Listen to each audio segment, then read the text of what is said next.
Flat कभी नहीं लेना चाहिए सर, ये लाइबिलिटी है। दो तरह के फ्लैट होते हैं, एक लाइबिलिटी वाला फ्लैट होता है, एक एसेट वाला फ्लैट होता है। समझाता हूं, 90% लोग जो फ्लैट लेते हैं वो लाइबिलिटी वाला फ्लैट होता है। 90% लोग, आज आपकी आंखें खोल दूंगा अगर ध्यान से समझ गए मेरी बात तो, आसान भाषा में समझा रहा हूं, समझना। 90% लोग जो फ्लैट लेते हैं वो लाइबिलिटी फ्लैट होता है। आपकी जिंदगी खराब कर देगा वो फ्लैट, और खराब करता है। और जब तक आपको एहसास होगा आपके हाथ में कुछ नहीं बचेगा, सारा पैसा जा चुका, बैंक ले जा चुका होगा, पैसा आपका लूट चुका होगा, खसोट खून निचोड़ चुका होगा बैंक आपका पैसा। देखो क्यों नहीं लेना चाहिए फ्लैट, लाइबिलिटी परेशान करने वाला फ्लैट होता है। देखो फ्लैट में जनरली लोग 20 साल की ईएमआई वाला लोन लेते हैं, यानी कि आपका अपना फ्लैट होगा वो 20 साल बाद, तब तक तो बैंक का है। जब तक वो फ्लैट आपका होगा उसकी कंस्ट्रक्शन क्वालिटी पुरानी हो चुकी होगी, उसका डिजाइन पुराना हो चुका होगा, यानी कि 20 साल बाद अगर आप उस फ्लैट को बेचने जाओ सर बिकेगा नहीं। क्यों? आज के टाइम में दिल्ली एनसीआर के पास एक एरिया है इंदिरापुरम, इंदिरापुरम में सर 20 साल पुराने फ्लैट्स हैं, जाकर के देखोगे ना वहां रहने का मन नहीं करेगा। क्यों? बिल्डिंग जर्जर हो चुकी है एक तो वो, प्लस हॉल का डिजाइन ऐसा है, रूम का डिजाइन अलग है, बैल्कनी का डिजाइन ऐसा है, पसंद ही नहीं आएगा। और आज के टाइम पे जो फ्लैट्स बन रहे हैं वो पसंद आएगा आपको। इसका मतलब जो आज के टाइम पे जो फ्लैट्स बन रहे हैं जिस डिजाइन के, सर 20 साल बाद क्या वही डिजाइन चलेगा? नहीं। अच्छा, आप तोड़वा भी नहीं सकते उसको, परमिशन नहीं है। ऊपर वाला गली आएगा, नीचे वाला गली आएगा, ये क्या हल्ला करो, कुछ कर नहीं सकता, वैसे ही रखना पड़ेगा। प्लस फ्लैट्स की डिमांड कभी कम नहीं होगी, फ्लैट्स की सप्लाई हमेशा ज्यादा रहेगी लोगों की नीड से, हमेशा।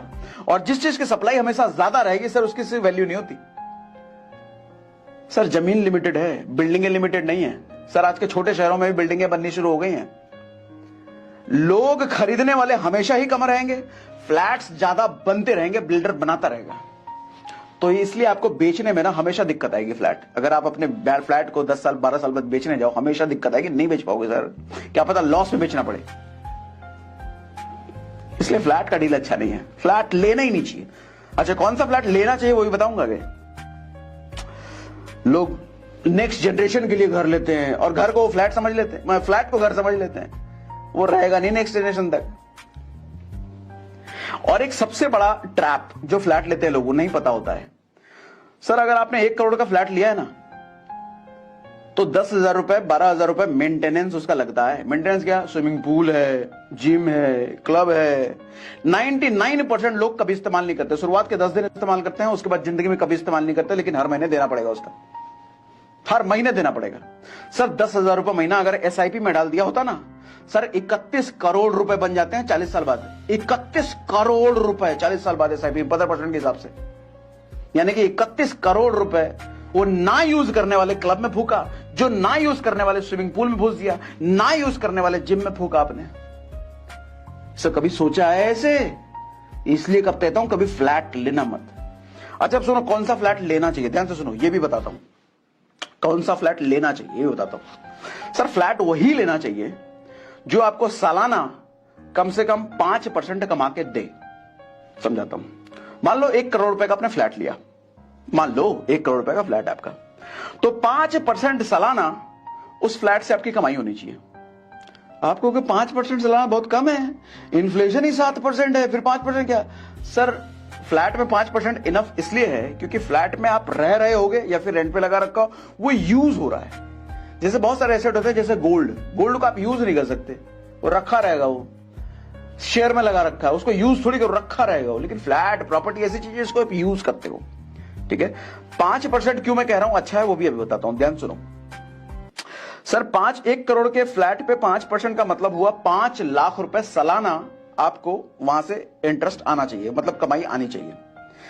यानी कि महीने का अगर देखो तो 40,000 रुपए मंथली आपको वहां से रेंट आना चाहिए। 1 करोड़ के फ्लैट का अगर 40,000 रुपए मंथली रेंट आ रहा है, यानी कि वो अच्छी डील है, अच्छा फ्लैट है, वो अच्छी इन्वेस्टमेंट, ऐसा लेना चाहिए। 20 साल में आपकी प्रॉपर्टी हो जाएगी बिल्कुल फ्री। 40,000 रुपए महीना अगर रेंट आ रहा है तो 20 साल में आपका आपने जितना दिया है उतना आपको मिल गया रेंट से। 20 साल बाद फिर प्रॉफिट ही प्रॉफिट है।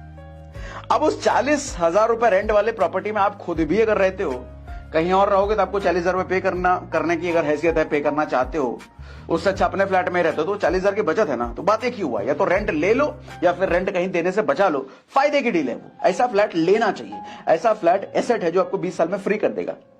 लेकिन 1 करोड़ का फ्लैट ले लिया, पता चले 10,000 रुपए रेंटल वैल्यू है, भैया ऐसा फ्लैट ना लेना, ना ना ना ना ना, तो सर का दर्द है, वो गरीब कर देगा, वो पैसा नहीं छोड़ लेगा वो, ऐसा ना।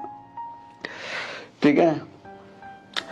असली एसेट जो प्रॉपर्टी में होती है ना सर, जमीन होता है। जमीन एक ऐसी चीज है जो कि बढ़ेगी नहीं दुनिया में। भगवान ने जितना जमीन बना के दे दिया है उतना ही रहने वाला है। रत्ती भर भी जमीन आदमी बढ़ा नहीं सकता, चाहे अरबों खरबों रुपए डाल दो, रत्ती भर भी जमीन बढ़ाया नहीं जा सकता, भगवान ने दे रखा है। तो जमीन की वैल्यू हमेशा बढ़ती रहेगी। पॉपुलेशन बढ़ रहा है ना, सप्लाई हर दिन घट रही है, हर एवरी डे जमीन की सप्लाई घट रही है, एवरी डे पॉपुलेशन बढ़ रहा है, एवरी डे जमीन घट रहा है, एवरी डे पॉपुलेशन बढ़ रहा है। जब सप्लाई चीज की हर रोज घट रही है, इसका मतलब सर जंगल में भी जमीन है ना, उसकी भी वैल्यू बढ़ेगी, उसकी भी वैल्यू बढ़ेगी। या फिर अपना घर खरीदो विद जमीन, जमीन के साथ साथ अपना घर। 20 साल बाद कंस्ट्रक्शन पूरा ना हुआ, तोड़वा करके नया बना दो। कोई चिल्लाने भी नहीं आया, क्या छोटा करा रो की तोड़वा रहे हो? अरे अपना घर है, तुम्हारे बाप का घर है, हम तोड़वाएंगे, कुछ भी करें, भाग से भगा दो उसको। फ्लैट भी नहीं कर सकते, ऊपर वाला चिल्लाएगा, नीचे वाला चिल्लाएगा।